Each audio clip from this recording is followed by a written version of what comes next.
Hey kids, it's Old Man shouting at clouds, and now with others too. Chatting about the CFL is what they're going to do. Some have no contacts and others have no clues. Everyone will tell us all their quirky football views. Hear what Old Man and others know. It's the CFL Outsiders show. Hey GT, what are we going to do this week? Same thing we do every week, old man. Take over the CFL. Hey kids, welcome back to another episode of the CFL Outsiders. I remain, as always, your 100% unbiased, completely impartial, and semi-satisfied co-host, Old Man Shouting at Clouds. Joining me this week, as usual, is GT. Hey everyone, how you doing? Just to let you know, I'm probably, as I said to someone else, one of 6 people in the GTA that doesn't care about the Blue Jays. And speaking of someone who may care about the Blue Jays, it's MJ. I was just thinking to myself, I'm so stressed. I'm not used to October baseball.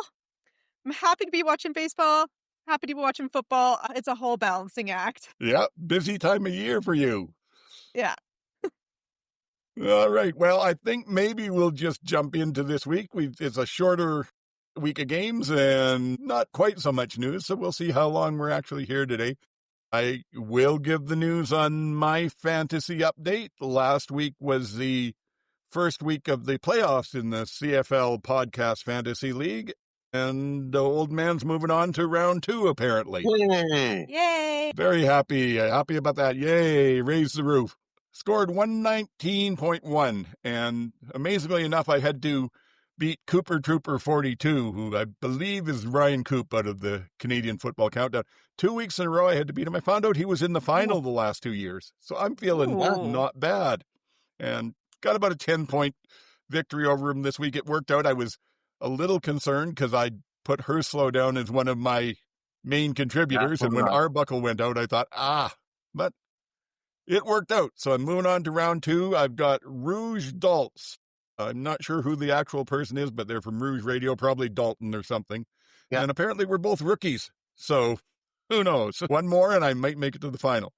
How about you folks? Did anybody else play this weekend? Yeah, I played this week. I had a really bad week. I was just under 85, 84.7. My big mistake is I had Drew Brown, who got like 0.08 points and got benched early in the game. Yeah, that was horrible. I picked a receiver for BC, forgetting that Cotoy was coming back, so that Canadian receiver didn't play. Yeah. So that didn't help me. But I did have Dedrick Mills, Greg Bell, and Keandre Smith, all who had really good games, and I had Mills as my captain, so that doubled up his points, which helped me. And I had the Hamilton defense, which got like 20 points. So that was, I picked the right defense. So yeah, that was good. And I had Herslow as well, I really thought that Toronto-Hamilton game was going to be a shootout between both of them. And well, one of them did it anyway. So, yeah. Well, might have been if I'm at the bottom with 69 points. Brown or Arbuckle at quarterback? I had Herslow and I had Arbuckle, and Arbuckle as my captain with a grand total of 0 points, and I had the Ottawa defense. Ouch. Yeah. It's just other people were more expensive, so thank goodness I had Smith and Bell on there. Yeah, it was an interesting week to watch the scores in the league, because everybody's, even if they're out of the playoffs, they're still putting scores in and it still shows up. And of the 17 people, there was a demarcation about, I don't know, probably 9 or 10 down the list. Everybody that was there was 95 or above that, and everybody below it was about 60 and below. And the difference was everybody below it had either Arbuckle or Brown at quarterback. Everyone got lulled into Brown's 400-yard game. And Yeah. Well, we'll talk about that when we get to the game, but him getting pulled was fairly amazing. Yeah. Anyway, I'll let you know next week because I've still got stuff to fight for. So that's that. But moving on to sort of more of the news. MJ, you were going to talk to us about some of the signings and releases that have happened as we're coming down to the wire here. Yeah, I was laughing to myself because GT usually does this and does like a much better job. But I'll give you the highlights, or as in some cases, the lowlights. So Edmonton, big week in Edmonton. One's overshadowed by the other. Big Edmonton news. Connor McDavid signed 2-year deal. Also signing a 2-year deal is Rankin. So Edmonton fans, you have Rankin and McDavid for 2 more years. The Riders signed American kicker Michael Hughes. So Can't that imagine might why. be, yeah, well, I saw today on the injury report that Lawler still did not participate. So Yes. And I think the Campbell Fair experiment is probably over. well, we're going to talk about this in the game, but I'm going to give him a free pass because you know what? Blanchard had a really terrible first game for the Elks and then settled down. Yeah. So we'll see. The Alouettes. I talk this guy into his existence sometimes. Cameron Dukes was released, and they've signed former Jaguar quarterback E.G. Perry. No, not E.G. E.J. Perry. So not sure what Montreal needs more quarterbacks for, but there we are. The Stamps released defensive back Tyler Richardson, and the Argos have signed receiver Ezekiel. Oh, I'm going to say his name. T-Day. T-Day. T-Day. See, this is so that's kind of the big names and what was going on this week. So actually, quite a few transactions happening. Yeah, that last minute stuff. Well, how do you feel about the Richardson release, GT? The backfield's been pretty bad the last few weeks, and so I wasn't paying close enough attention because of the games, the way they went, to watch every single play and say that guy, or like those guys. But so somebody paid the price. I guess it was Tyler Richardson. Yeah. Obviously, the coaches were paying close enough attention to say that guy. Yeah, that's their job. Okay. All righty then. The other thing we were talking about a little bit is wondering, we're, I guess 6 weeks away from the Grey Cup now, month and a half, and still no halftime announcement. Are we going to have a show this year? What do you figure? Yeah, this is, I think, is this as late as the Saskatchewan debacle a few years ago? It's pretty close if it isn't already at that stage, right? Like this is getting to be a little bit ridiculous. I'm tending to think the same thing that you said last week, old man, where you said you think that they had somebody they canceled and now they've been scrambling to try to figure out who's next, who's available. But yeah, it's going to be messy unless I don't know who they're going to pull out of the hat at this stage. I really don't. Well, I hear Rush is going back on tour. Well, I was going to say, with the two of them and the drum machine. Exactly. Unless they finally get Rush to come and play one song for the entire halftime. That would be that then, right? Just one track. That's it. 15 minutes long. That's good. That'll good. do it. Yeah. To give credit where it's due, that wasn't me that mentioned that last week. That was MJ. So. Oh, was it? I apologize. And I think that maybe I agree too. Yeah, what a mess. The NFL has already announced that Bad Bunny is playing halftime in February.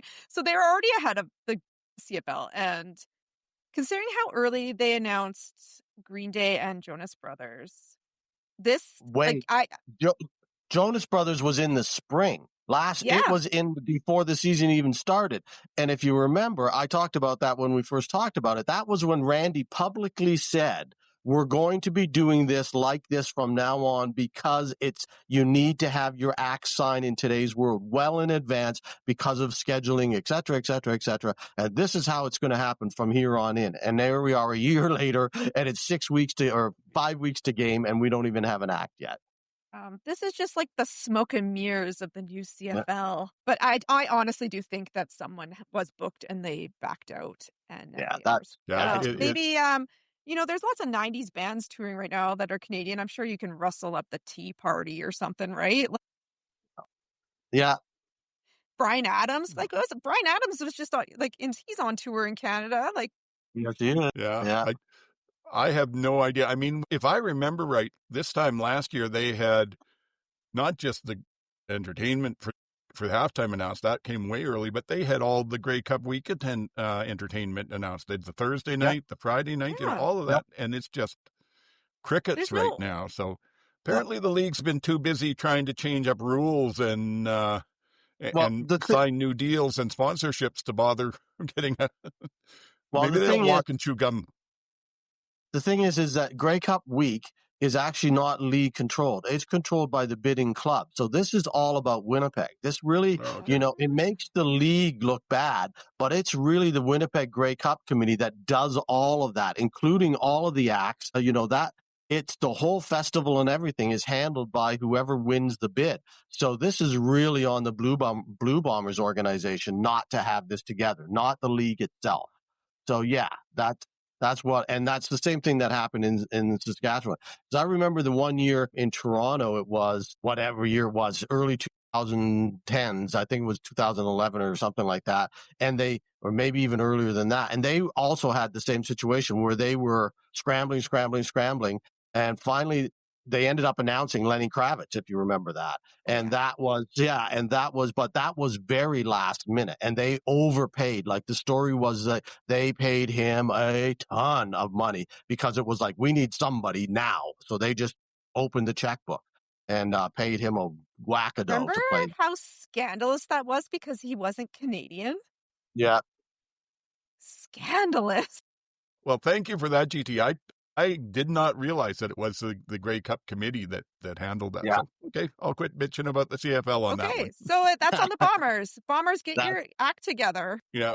Literally your act together. Literally. And even some opening acts would do. Just a little teaser acts would be helpful. I don't know. Quickly, do you think Tate McRae is playing Calgary next year? I don't know who Tate McRae is. Bro. So I don't know. She Can't is a help you. very big country singer from Calgary. Okay. All the young kids like her. Very popular. Okay. Sounds like what demographic they'd like to try and give a reason to come out to the Grey Cup. Yeah. But Yeah, well, that anyway, might work. Amar Doman's making everyone else look silly. I'd rather it be, if they're doing local Calgary, I'd rather it be Tegan and Sarah, but whatever. Yes. That would also be good. Yeah. And I am so far out of my musical depths here that I don't even know who anybody out of Winnipeg they could pick who's newer than, say, Bachman Turner Overdrive. Part of my conspiracy theory is that because they partnered with Drake earlier this year on merch, they were trying to get him to do halftime show. Yeah. But after Super Bowl last year, there'd be no way. That would be so embarrassing. Part of my conspiracy theory is the Bombers realize that they're out of it and just don't care anymore. All right. Unless either of you wants to give them any suggestions. No, I think we did that show already. Yeah, we did that a while ago. So they can roll the tape. Yeah. So let's move along and talk about something else here. MJ, you said you've got lots of exciting news with flag football going on right now. Yes. Oldman tried to leave this off the rap sheet, but as your intrepid flag football reporter, I am here to give you the news. Yes, I assure you it's nothing malicious about it, just old man brain. That's all. I have two pieces of flag football news. The first one's quick. It's that at the Bills halftime halftime, the U.S. and Canada's women's flag football teams played a game in front of. So the good what a great exposure for our Canadian women's team. So I didn't see how they did, which makes me think they lost. But what a great experience. That was yesterday, right? Today is Monday, or is today Tuesday? I think today is Tuesday because we record on Tuesdays. That should be the first time. So that was 2 days ago, and I couldn't find a lick of news about it on any of the websites that I saw. I never saw a thing, and so that's a little surprising. Even if they lost, I'm surprised that it didn't get some kind of mention in the regular sports or even the regular news. Yeah, I just like the the Flag Football Canada's Instagram account and TikTok were posting, but other than that, nobody said anything except for the NFL who were saying things. And the NFL, which brings me to my second piece of news about how the NFL is just outdoing us and everything, is that the NFL has announced it is creating a professional flag football league for men and women. And they are going to start it in about 2 years. They're hoping to start it. And they want to have a whole pipeline. They want to do youth, high school, college, and professional. They said they have colleges in the U.S. that are wanting to have flag football programs, and they have interest internationally at universities who want to have flag football programs.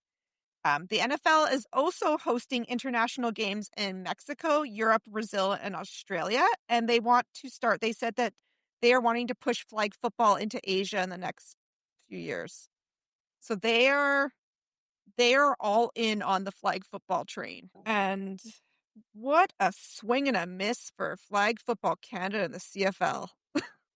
Well, if Well, the again, it NFL comes. sees them, go ahead. Go Yeah. ahead. I was going to say, again, it comes down to dollars, right? And they have the dollars to do it. And I'm sure they view it as yet another way that they can brand themselves and make a whack a dough. And so they're going to do it.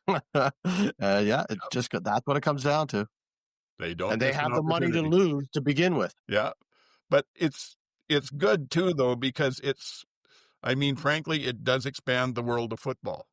And Yep. I'm sure it's because we're focusing on flag now, but I'm hearing more and more stories about people that wouldn't be playing professional football if they hadn't got started in flag.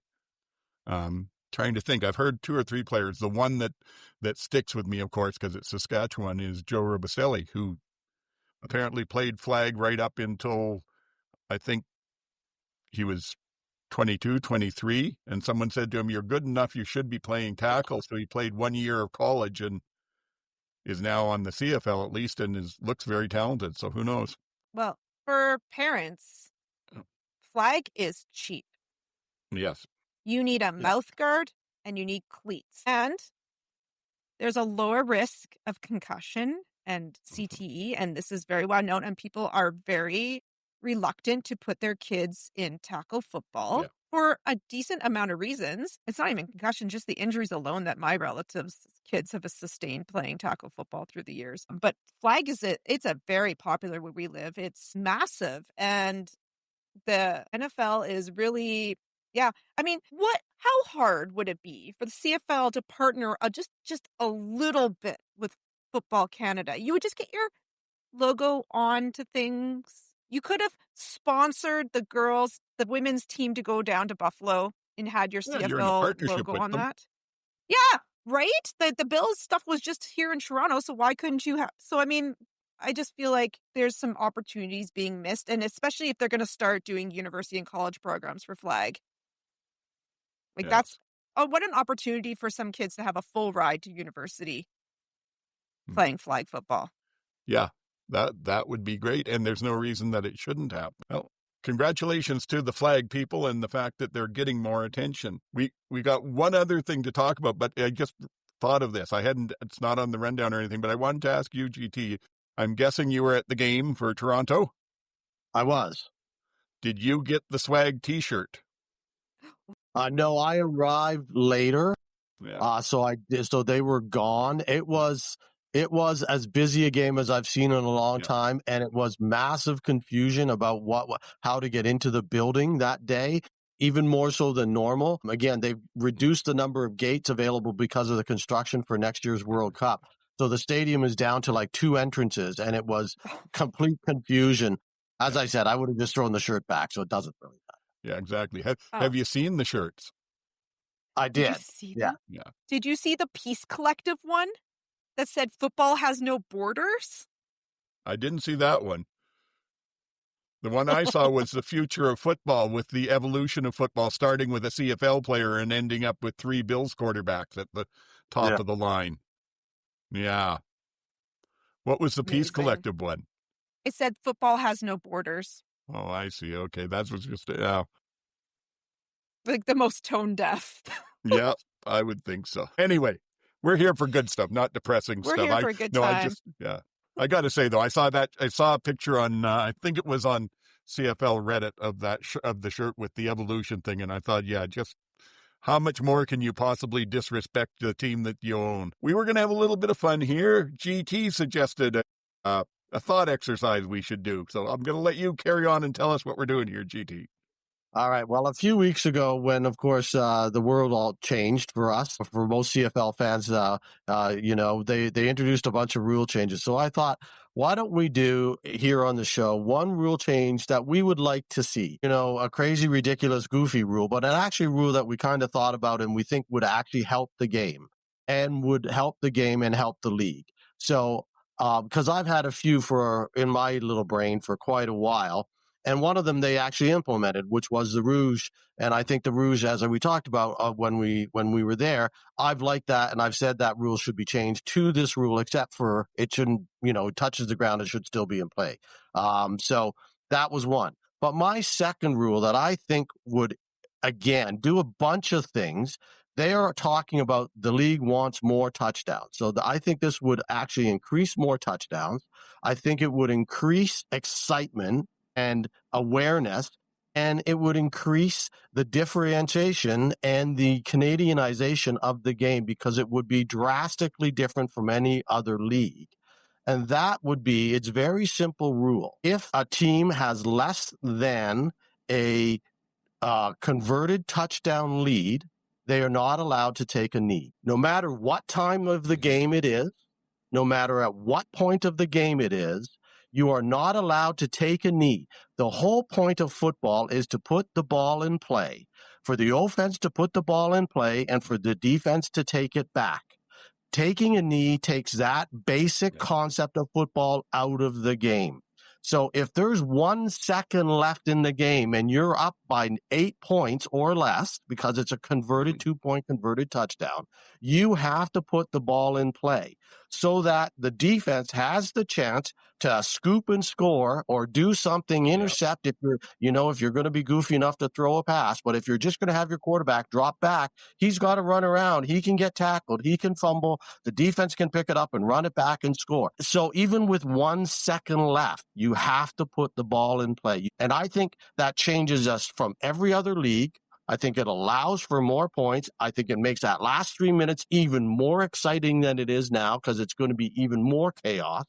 And I think that's a great rule. That's a rule I think the league should and could implement quite easily. For what it's worth, my reaction is I don't know that it would change a lot at the end of the game, but I think it would be a heck of a statement. Yeah, how often it would happen is probably minimal, but the mere possibility that it would happen, it is, again, adds back to that, quirkiness we all love, that fact that it's possible that you could do something like this. It's not quite a kick out of the end zone, but it's awful close because it's possible. That, like I said, I can see that wouldn't do any damage, and it could be an interesting talking point, and it would be a good statement, I think.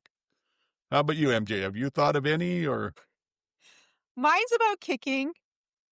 And I know the kickers are feeling left out of the game and they're feeling a bit sad. So I want to kick it back to 1919.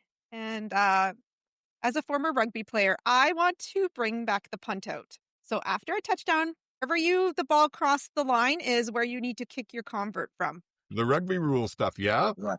Yeah, the punt out. I think that would make, you'd have to be a little more innovative with your play calling. And now that the goalposts are moving back, they won't be in the way of the middle of the field. So you'll be able to have straight downtown field conversions after. I think that would the kickers would really have to work hard and teams would have to scheme. And would you go with letting the kickers kick it from the point parallel to where it went in the end zone, or would you go full rugby and say the player who scored the touch has to kick the convert? Oh, no. The kickers are already feeling left out. So okay. Yes. They can come out and kick it. I can't remember where it was that I heard, but I heard someone this week saying that apparently Sean White was asked about the rule changes, and he said, well, the good thing is I know my retirement date. Yeah. Yeah. Okay, well, mine falls probably somewhere between what you were saying about weird, wacky rules and stuff that's actually good for the league. But I'm completely serious about this. I think that this is something that, again, would be a differentiation. And all those people that say, oh, it's a quarterback-driven league and you can't mess with the quarterbacks at all are going to hate it. But one of the main problems I see in the league is that we have hopefully a good set of starters, and then we have a fair gap normally to the backups. And if a team loses their starter, the whole thing is if they can go 2 out of 4 games, they're doing well, this kind of thing. We just don't have backups to do the work. And part of it is they never get the chance. They never have to play. So I think a rule that would adjust that and lead to some really good strategy would be to say that on any team, you've got 3 quarterbacks. Any one of them can only take snaps in 3 quarters of the game. They're not allowed to take the snaps in all 4.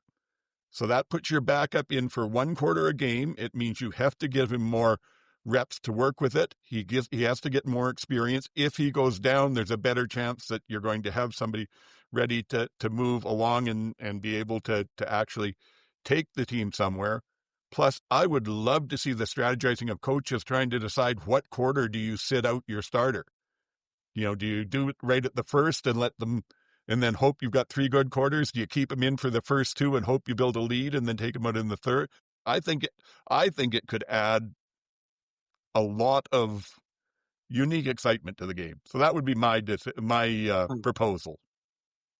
Would you be amenable to percentage of snaps as opposed to like a 1 full quarter? You might be able to do that, but you don't know until the end of the game how many percentage of snaps you would have. The quarter makes it a nice, clear thing. Anything, I mean, if it turned out to be 10 minutes, I would be happy with it. Anything that just make sure that the backups have to be in there, learning their skills and improving. Because we really, besides having trouble getting a quarterback when yours goes down, if you have a quarterback retiring, trying to get someone young and new who's looks good is, I mean, look what Ottawa's gone through. They thought they had it with Drew Brown, but no. And how long did Montreal fight trying to find a quarterback? So if nothing else, this would at least increase your pool of younger quarterbacks coming up ready to take over. And I know probably the ones that love the quarterbacks would say, oh, you can't do that. You can't throw the quarterback out of rhythm. You can do whatever you want in a game if you put the rules in and they adjust to it. And they've adjusted well to other things. So anyway, I'm done. That's my soapbox. Interesting. Yeah, I'm not sure. I'm thinking you hate it, GT. I'd have to think about that one. I'm not sure I 100% with you on that one. Yeah, but I can tell by the stone face. But that's okay. We don't have to all agree. Just be careful what you ask for, because I've got wild ideas when we start getting into these things. Okay. Anything else to talk about here? Nope. So let's go on to the games then. We only had 3 of them this weekend, and I will say right off the top, we'll talk about it probably more in each game, but I figured the official nickname for this weekend is Sack-a-palooza, because there was only one team that only got 1 sack. Everybody else had 2 or more. And the one that had 1 sack was the Riders, who I think are leading the league. I'm not sure. They're certainly up there. But anyway, so they started, and we'll talk about the Friday night game first of all. Saskatchewan went into Ottawa. Frankly, I didn't think it was a fantastic game by any means.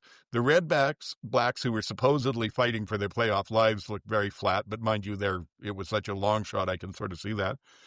And the Riders, it seems to me right now, they're just in a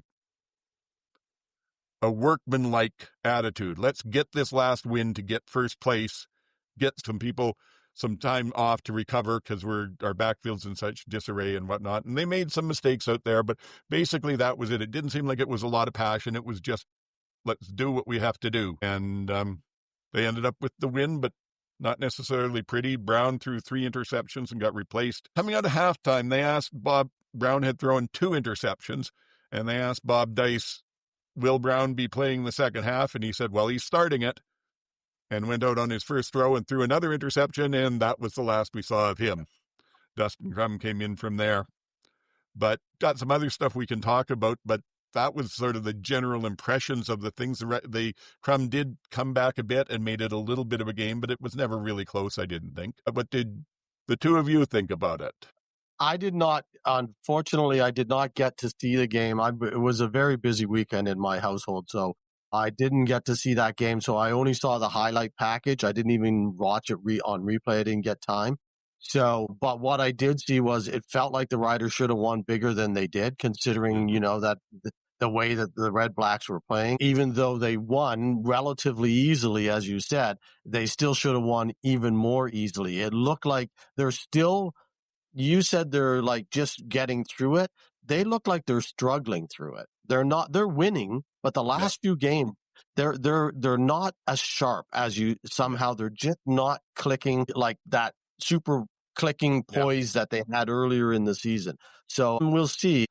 a comment from Mace saying, that those corners need to get in the gym and get back to being in shape, or whatever his full comment was a pretty strong indication that he's not real happy with his work ethic out there right now. So on his defense. So yeah, it's interesting. They're Right.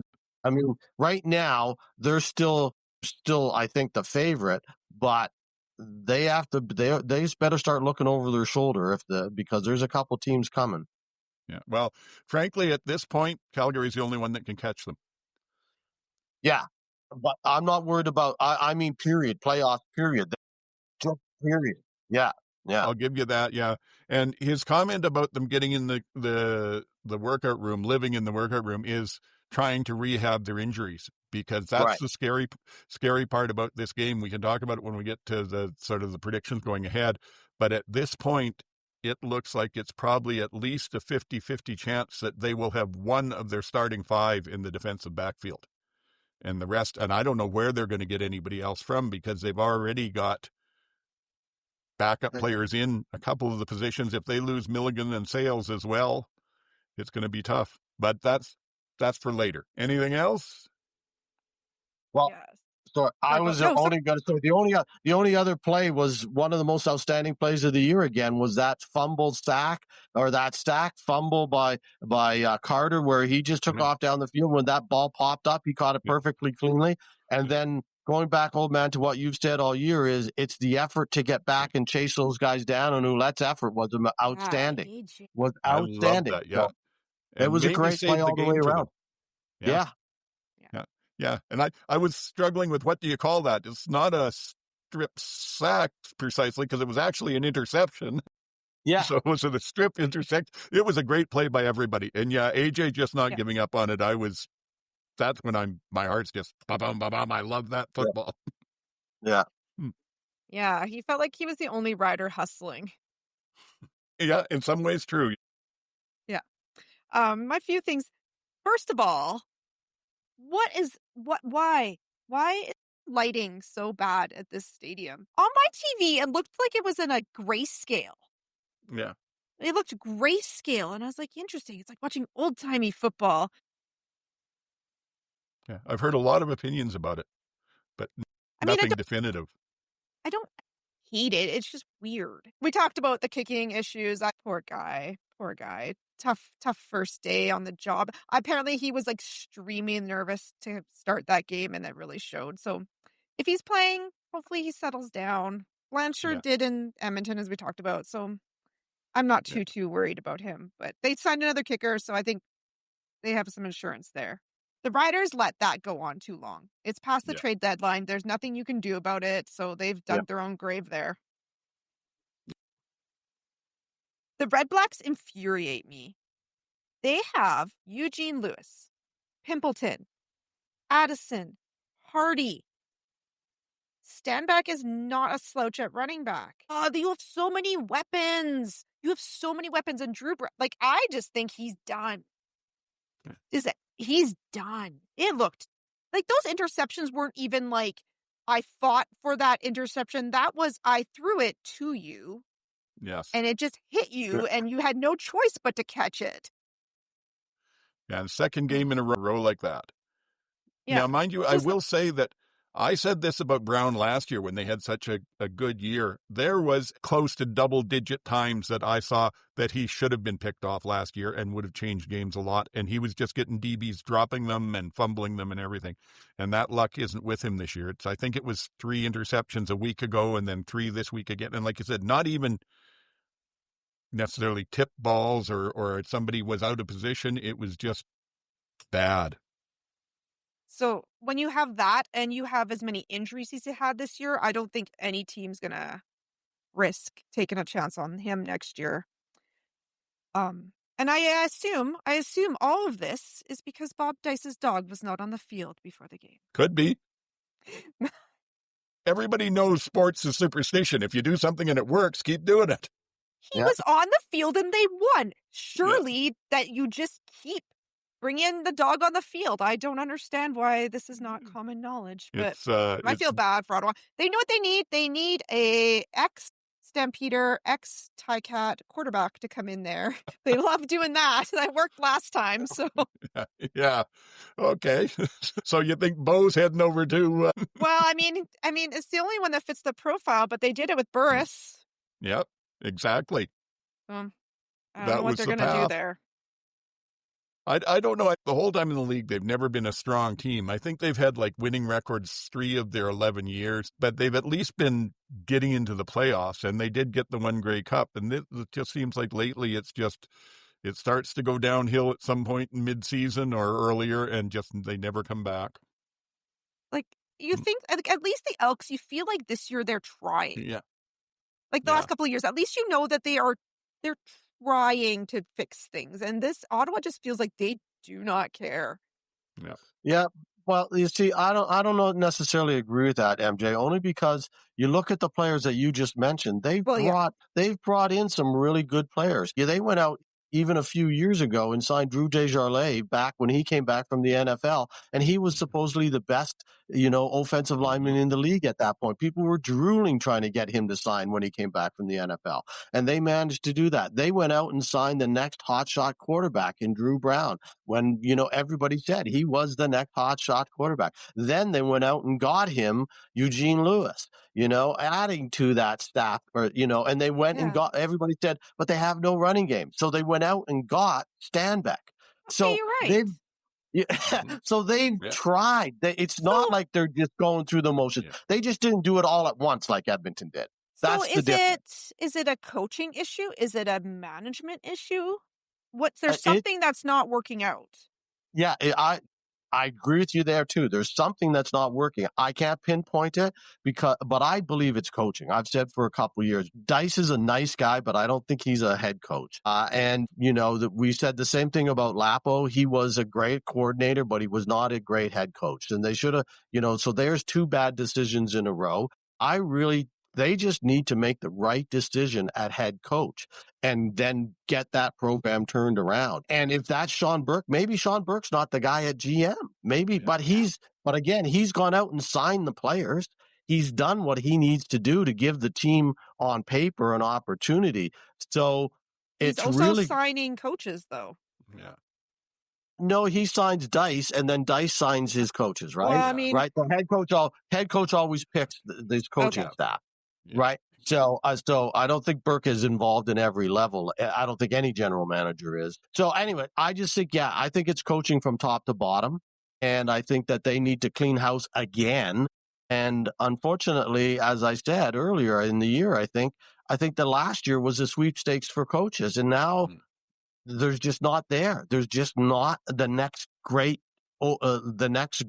assistant sitting there waiting to be hired. The only guy I can think of that might make that team go somewhere is stealing, the defensive coordinator in Montreal.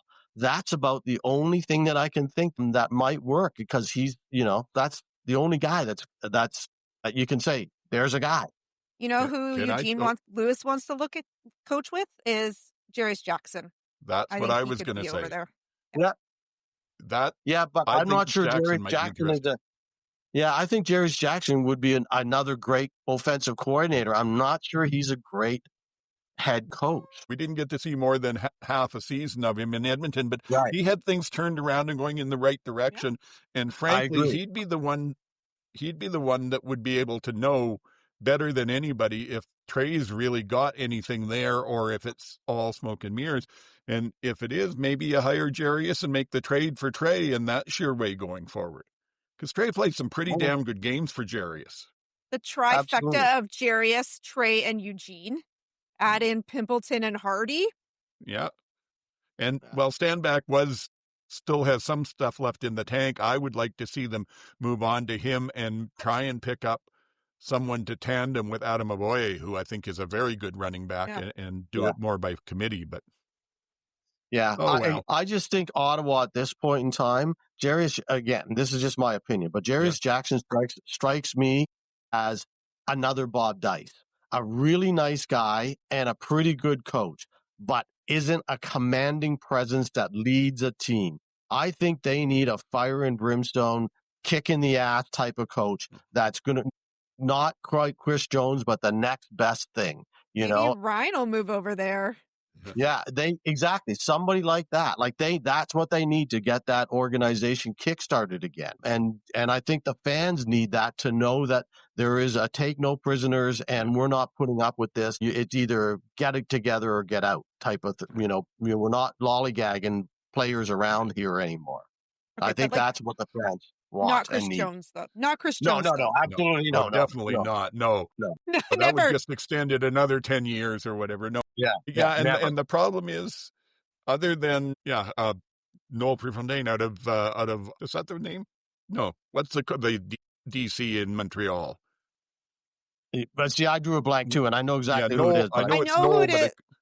Yeah, but I can't think of it. Anyway, but other than him, I don't know that there's a coach in the league right now that at any sort of level below or from the coordinator up that fits that description. This all circles back to the coach's cap.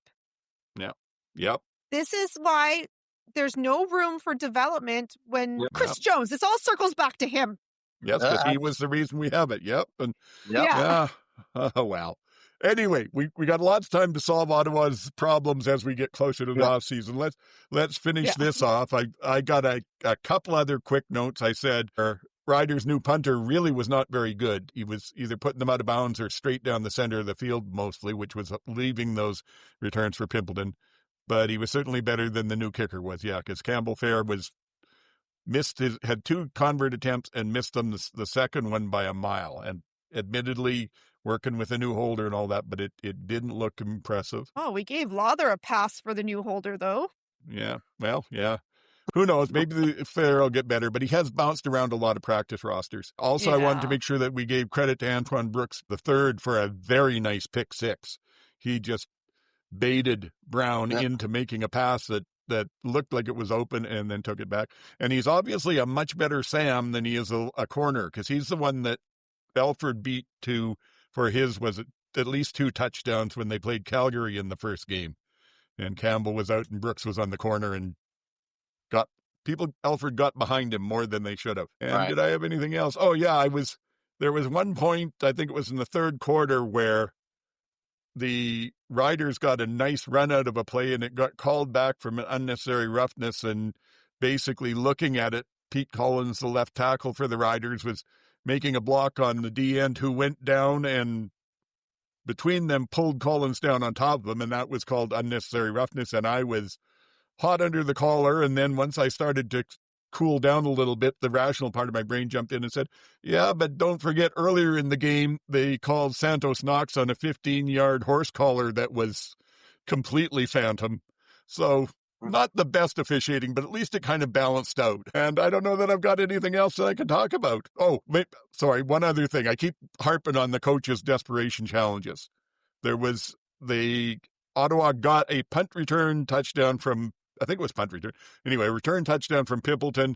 He got sprung at the point of attack by one of the Ottawa players coming up, and the full camera was basically, the screen was filled of this guy coming up and shoving the rider from behind to give Pimpleton a lane through. And when they made the penalty call, Dice decided, I'm going to challenge that. There's got to be some way that they'll find to say that's legal, and it wasn't even close. Honestly, I think that was partly to keep Pimpleton from destroying the locker room. It might have been, but it came out as desperation. Anyway, anything else from you guys? Or it was. It's a sad, anything sad else game. From either of you? No? Okay, so then, MJ, do you want to tell us about a game that was also interesting and, I don't know if I'd say impressive, but interesting. Hamilton 47 at Toronto 29. This is my top line note. Argos eliminated from playoffs by the Hamilton Tiger Cats in Toronto. And there was on much Bill's rejoicing. Argos Dame in front of Doug Flutie. Ha ha ha, Argos suck. Yes. And don't forget Chad's uncle. He was there too. Oh, yes. Well, I don't care what he is. Doug Flutie was there. Yes. I felt bad for the Argos. Arbuckle, I missed the play. I turned the game on and Daggy's in, and I'm like, surely I missed the injury report that Arbuckle. I'm like, I picked Arbuckle. My fantasy went first play of the game. Taken out, sacked, injured, out. Daggy in, and wow, the Hamilton Tiger Cat defense just went from there, huh? Let me write. Fisher had 10 tackles. Castantonis had 8 tackles and 3 interceptions.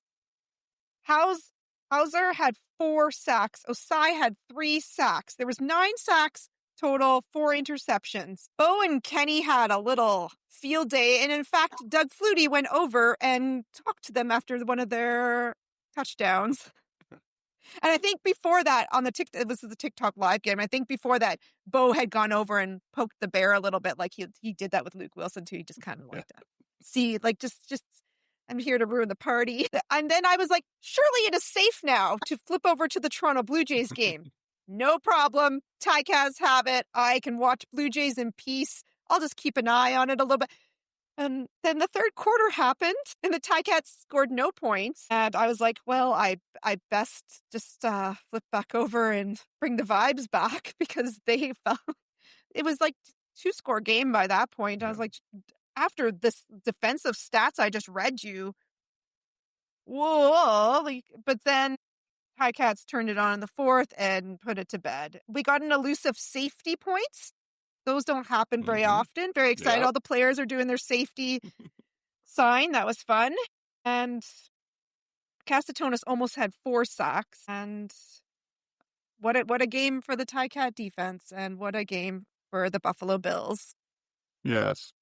to lose. And you their didn't even playoff mention hopes. O'Leary Orange going on fire. Yes. Wow. Well, I don't think the Argos planned on that either. Who knew? Or Larry Orange can catch a deep pass. Yeah. 2 attempts, 2 catches, 111 yards, and 2 touchdowns. So Yeah, the time I don't take him as my cheapo fantasy pick, but whatever. Yeah. It's fine. I had him as my cheapo, but he was just too expensive, so I had to drop it down. Oh, And no.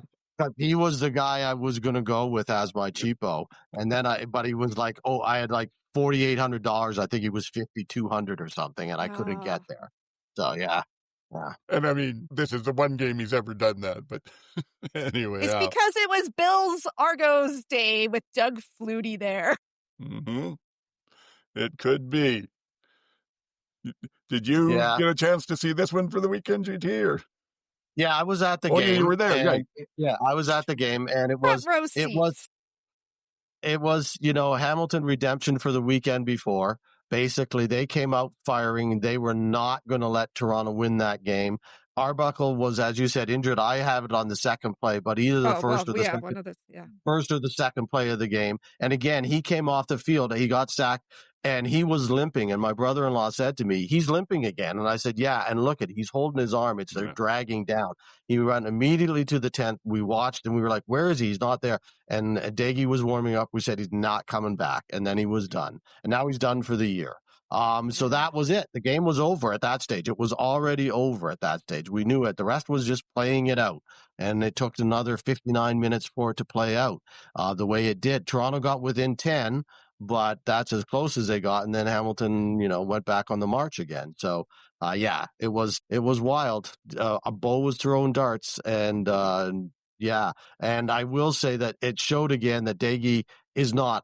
I don't think he's a full-time quarterback. I mean, he doesn't have the arm. A lot of those interceptions were just like floaters. They wouldn't have been intercepted if the ball had been there fast enough. He just doesn't have the arm to throw the long out. And that's a big problem, and it's going to continue because they're not changing the width of the field. Yeah. Yet. So yeah, when those aren't there fast enough, it makes it easier for the for DBs to get in front of them, and that's what happened regularly throughout that game. And Toronto's offensive line looked like it did in the first 3 weeks of the season, just horrible. They couldn't block or stop anybody, and Hamilton was running amok. So it was a beautiful day. It was a beautiful day to be outside. It was smoking hot. It was 29 degrees. The boats were on the lake. The Lancaster flew over, not on a fly pass, but it flew over the stadium. It was a beautiful day to be sitting outside enjoying a rout. Good. Well, yes, but I will point out, and with all full respect to MJ, the fans of the Tiger Cats and all, the Argos with, like you said, a quarterback on his third professional starts with a bit of a questionable arm, put up 29 points against them. So that's something. No, I am very concerned. Yeah. Yeah. But I'll take this win. Yeah.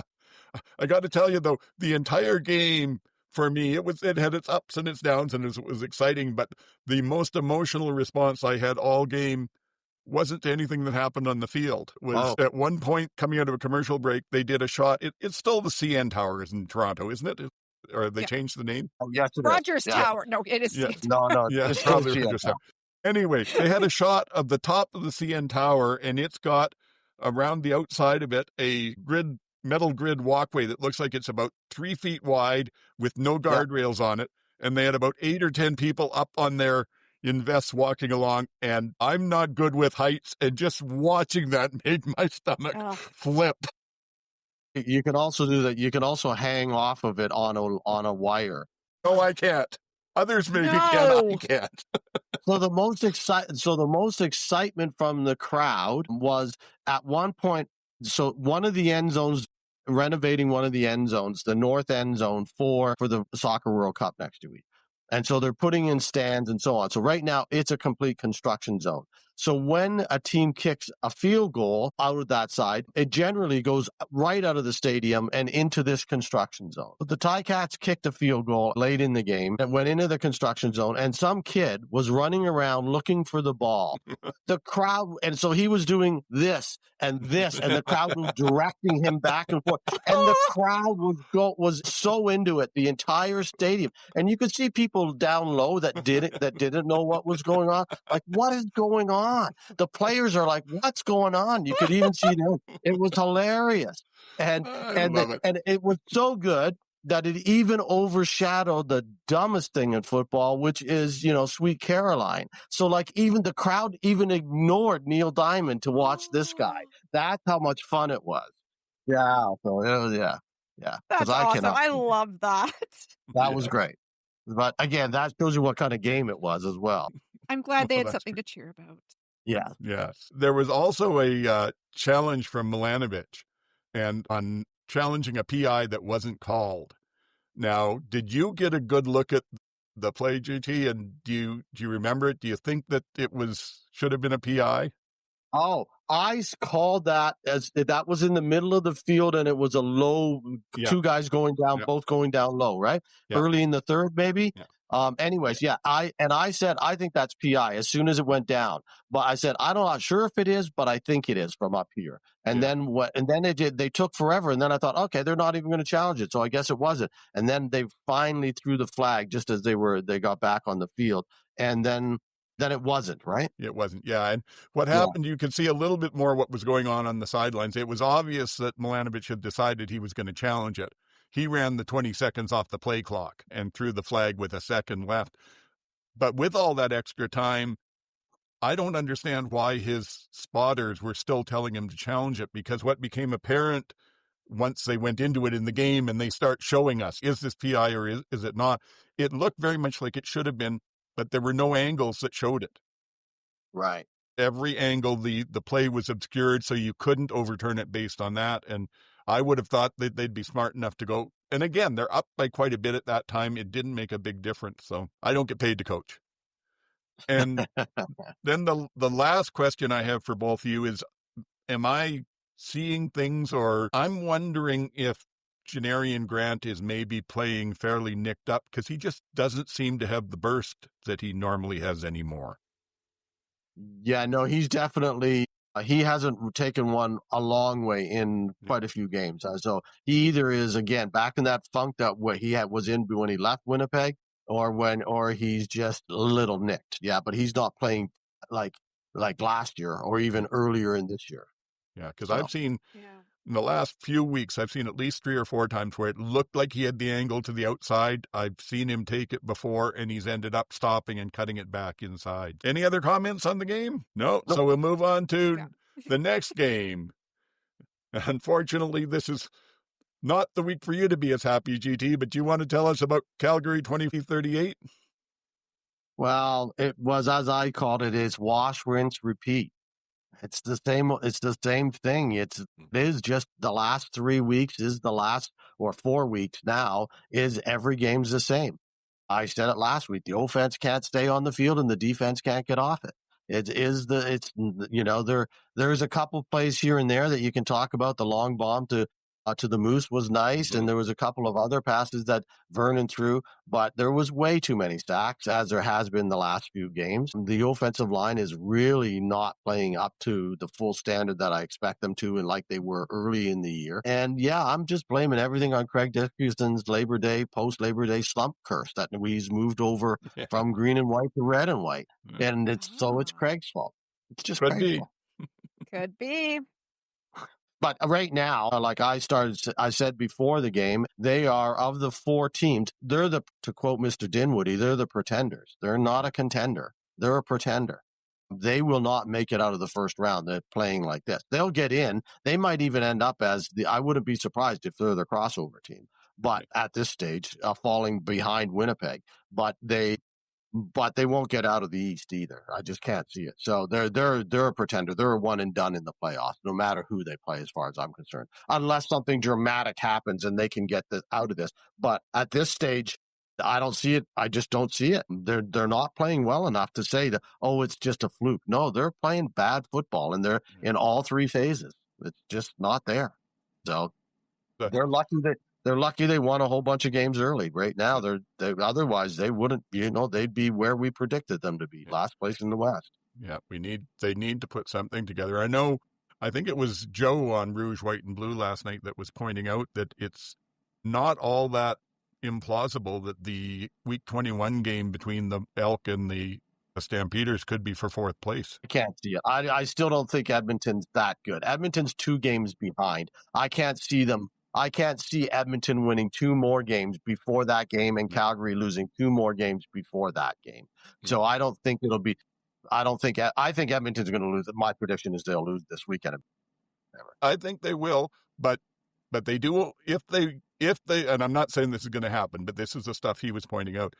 If they were to beat Calgary in that final game, they do only need one other victory, providing Calgary doesn't gain more wins than that. So it's possible, but who knows? No, it's going to be hard to tell. I hope they can get stuff put together, because it is unfortunate that a team that was playing that well, and it seems like to me that once they've stopped being able to generate a real good pass rush with 4, and once that stopped, it's slid downhill. Yeah, well, again, I think if people figured out the defense, and I think Vernon's just still in his head. He's just still not. He threw some interceptions the other day that were Drew Brown-esque. They were just like right to defensive backs, and he's holding the ball too long. The only passes that looked good were the ones that he got out of his hands in a hurry. You looked across the field, and that's exactly what Nathan Rourke was doing. And again, when Rourke was even scrambling and throwing tight, like when he was, because he was under actually a lot of pressure. Calgary got quite a few sacks as well, but they got 3. But Rourke was also able to, even under that pressure, locate and then find and throw to his receivers who made the catch.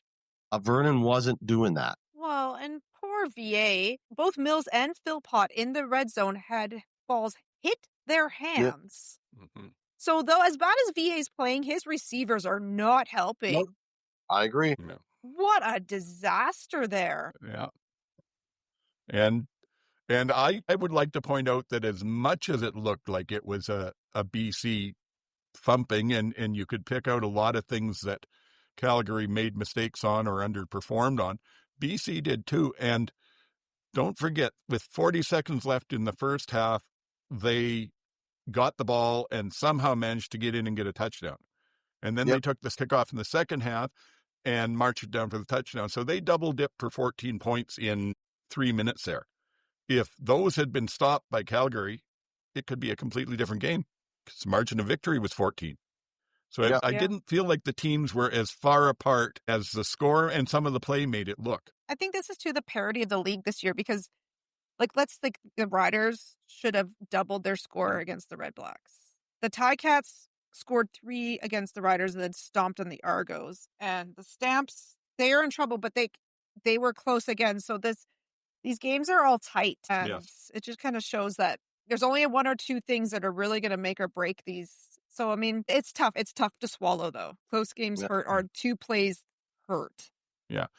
And it's been a weird year in the West. I mean, there's still some games to play where teams have to play each other.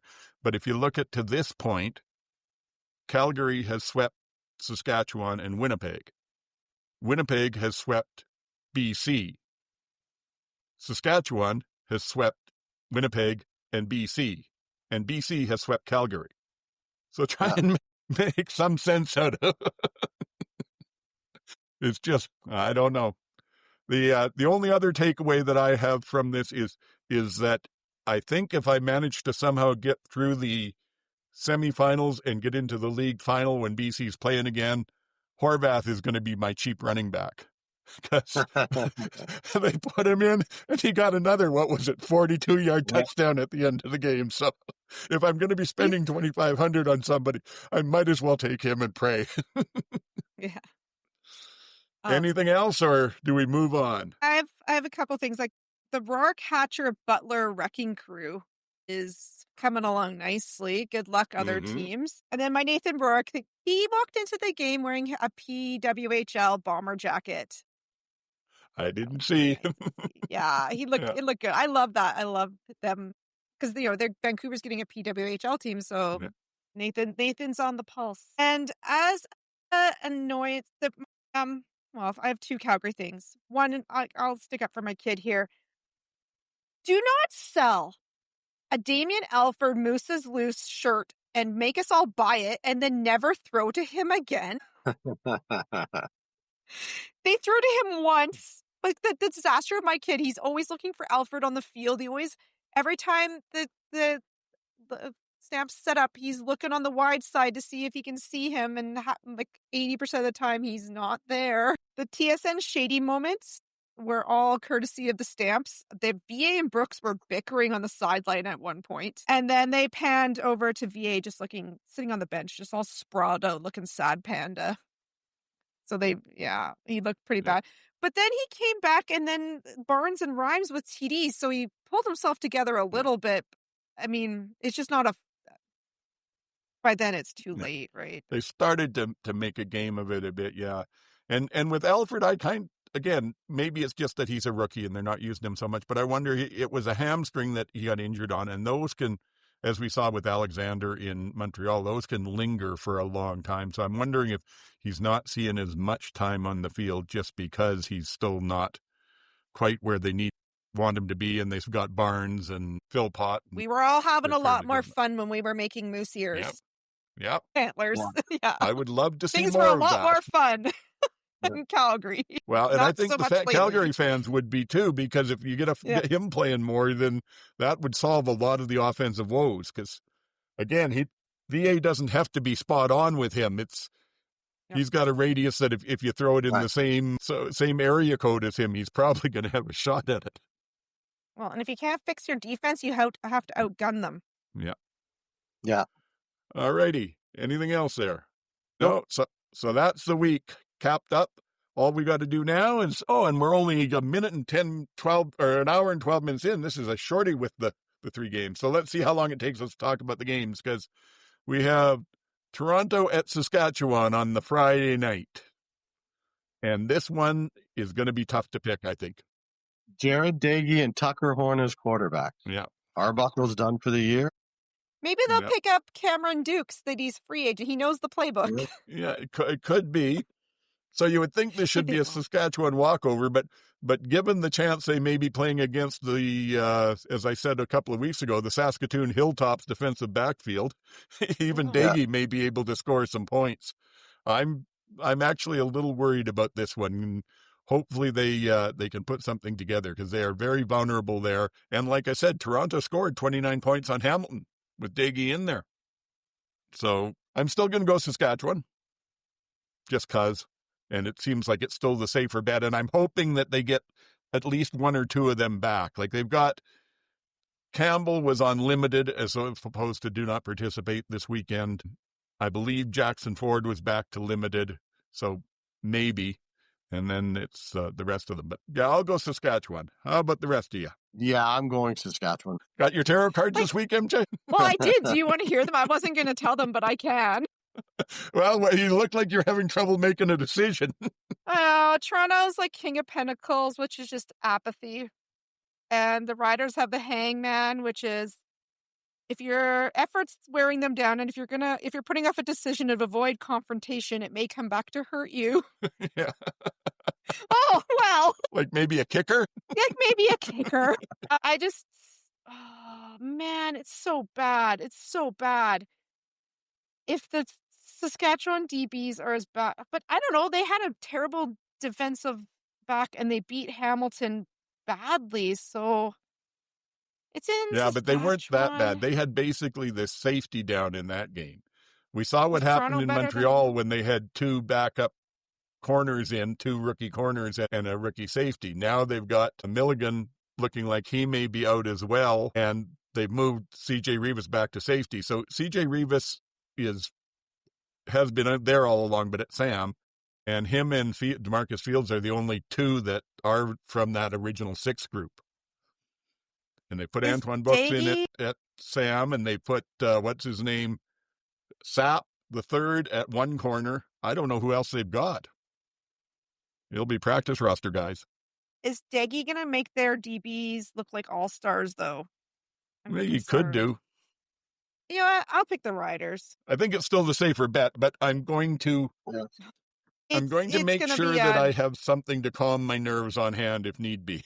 Yeah, you're gonna need it, I think. That's gonna be a weird one. Well, I just I sometimes indulge in smoking a little ganja if the nerves are getting bad, so I may just preemptively have some for that game.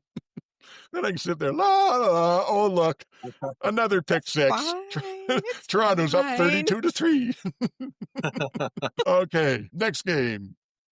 Calgary and Hamilton. Calgary at Hamilton. I'm going to let one of you two go first this time. Hamilton. Yeah. It's at home.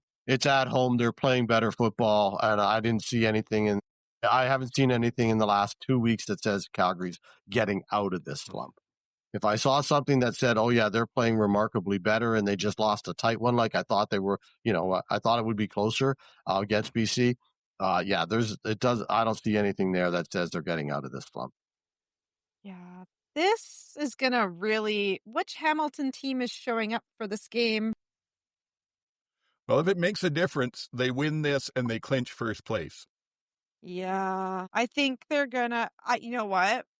I think they're going to win, but I think Calgary's going to give them trouble because Hamilton has trouble lately. They won that 6 games in a row, and now they seem to have trouble stringing anything together. But maybe the defense is so fired up from this past game, they're just flying high.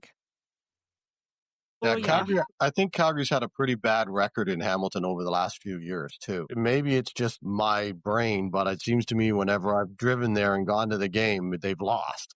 So it's not been, the last few years have not been good for them there. Are you going to this game? No, unfortunately, the family has decided that is the day we're doing dinner, so I am not able to go to the game. So maybe Calgary will win because GT will be there. That's the issue. Okay, I'll pick Ticats. GT's not going to be there. I'll pick Ticats. Yeah. No, it's weird how sometimes administrations change, players change, but some things like that just seem to carry on, and it has been a struggle there. I think I'm taking Hamilton too, but I will say that I don't quite understand the funk that VA's in, and if there's a defense in the league for him to break out of the funk, this could be it. It could be a high-scoring game, and it'll be interesting to see if all of a sudden we're looking in going at big play VA and Bow shootout, and it turns out to be Mills and Bell that carry the day. Yeah. I wouldn't be surprised to see them both having over 100 yards rushing, because neither of the run defenses have been good lately. Mind you, the Calgary's got Markel Lee back in now, and I didn't really see how much of it he was making an effect on the run, but given how he played earlier, he should shore that up. Butler didn't get a lot of long runs. Thinking back on it, his bigger gains were all on swing passes and stuff. He had, where's my, I don't know. Oh, he had 97 yards receiving and 42 yards rushing. Yeah. So that tracks. And the thing is, Bell's kind of the same sort of player. So we'll see. But we're all, at this point, let me just recap here. I think we all said Saskatchewan, did we not? Yeah. And we all went with Hamilton. So that takes us to where we may have some differences, as we'll see. Winnipeg at Edmonton on the Saturday afternoon. They're both coming off of byes. Mm-hmm. It's in Edmonton. Edmonton's been more consistent recently versus Winnipeg has been more schizophrenic, but when they're good, they're really good. Yes. As evidenced last week. And they have something to play for too, because if they win, it gives them a lock. So I'm taking Winnipeg. I still think Winnipeg's a better team. So I think Winnipeg. Okay. You want to go, MJ, or should I jump in? It is my mom's birthday next week, and the Elks are going to win for her. All right. Well, that means that the podcast is also taking Edmonton, because it's entirely possible that Zach will come out and play out of his mind again, but he doesn't do that 2 games in a row generally. They're out of town, they're off the bye, and I just think Edmonton's been playing better football overall, like you said, more consistently. So probably by a field goal, maybe. It's not going to be huge, but I could see Edmonton taking this. I've become a Cody believer again. So that gives us our last one. I think this lives or dies on whether they can get ranking going. Pretty much. Because even that big game where they beat Saskatchewan, they weren't pulling ahead, or, it was a close game, but they weren't pulling ahead until they suddenly got him activated late when the defense got tired. And he makes a big difference. So then we go to the Monday. We have to wait till Monday with it being Thanksgiving, and it's the traditional Monday game, Ottawa at Montreal. Yeah. I'll say Montreal because it's easy. As I said last week when it was Saskatchewan at Ottawa, there's no reason for Saskatchewan to lose that game, and there's no reason for Montreal to lose this week. There's just no reason for Montreal to lose this week. Yeah, the only thing the only way that I see Montreal coming out and losing this, and I don't expect it to happen, but depending how healthy all their players are, if Hamilton beats Calgary first, then they've got first place, and Montreal has second place anyway. So is there a chance they already go into the game saying, well, we're going to take these few players off and rest them, and that might make it more competitive, but I still think they win. I mean, the one player they're not going to take out is Alexander, because he's 8 for 8 or 9 for 9, isn't it now, at the start of his career, but he's also basically a first-year starter who needs every rep he can get. And who missed half the season. Yeah, exactly. He's missed half the season. Yeah. So, this will be just I thought this game would be like target practice. I feel like Montreal's probably going to practice some trick plays and some 2-point converge just to have some practice. I'm hoping the Ottawa defense stands up enough to at least limit Montreal to some field goals, so your son will get to see the flex. Yeah. if we don't see some moose antlers, then hopefully we see some flexing. Yeah. And hey, Noel Thorpe, yes. Prefontaine was a player years ago. I think a receiver. I don't know how I got that, but Noel Thorpe, that makes sense. Yes. Prefontaine was the kicker for Argos. Oh, was he kicker? Okay, see. Yeah, I was like, he was a kicker. Old man memory. Some stuff is just locked in here. I never forget. Other stuff floats around and gets mixed up. Who knows? It becomes a bit of a soup. Yeah. Alrighty, I think we're through to the end. So the usual, any closing thoughts, and where can people follow you? Well, I have this closing shot, but no closing thought. So how's that? And you can follow me at DT Barnum on Blue Sky. You can find all my manic Blue Jay posting and CFL musings at Sports and Plants on Blue Sky. Okay. And I'll try and get out of here while my mouth still sort of works a little bit, just barely. So you can get me at Oldman-SAC on Blue Sky. We're also on X and Blue Sky and Instagram as at the CFL Outsiders. If you want to go to old-fashioned email, which nobody's ever taken me up on, so I think I'll just drop it next year, but we'll try it this one more time. You can get us at the oldman.shoutingatclouds@shaw.ca. So reach out, subscribe, please. Podcasters, YouTube, anything that helps us grow the show. It's nice to see a steady stream of people starting to come on in, and it looks like we may actually get to some. I'm not even going to say what the targets we were hoping for, but we're getting nearer to some of them for the year. So we'll have to see how all of that goes. But help us out, please. Give us the likes, give us the comments, rate and review on the podcast, any of that stuff. All the stuff that we ask you to do and nobody ever takes the time to do, including me. Since I've been begging to people a lot, I've taken more time to actually do that for others now. So let's all pay it forward and just help us out with that. And otherwise, we'll see those of you that tune in on Friday for Old Man Plays CFL Fantasy. See how I do going up against Rouge Dolts. And I'm in a bit of a pickle without BC. My big three for the last 2 weeks when I needed big games were Nathan, Hatcher, and McInnes. And they're not there for me this week. So I got some summon to do in my head and figure it all out. But we'll see how that all turns out on Friday. You'll learn there. And until next week, for GT and MJ, this is Old Man saying, get the hell off my lawn.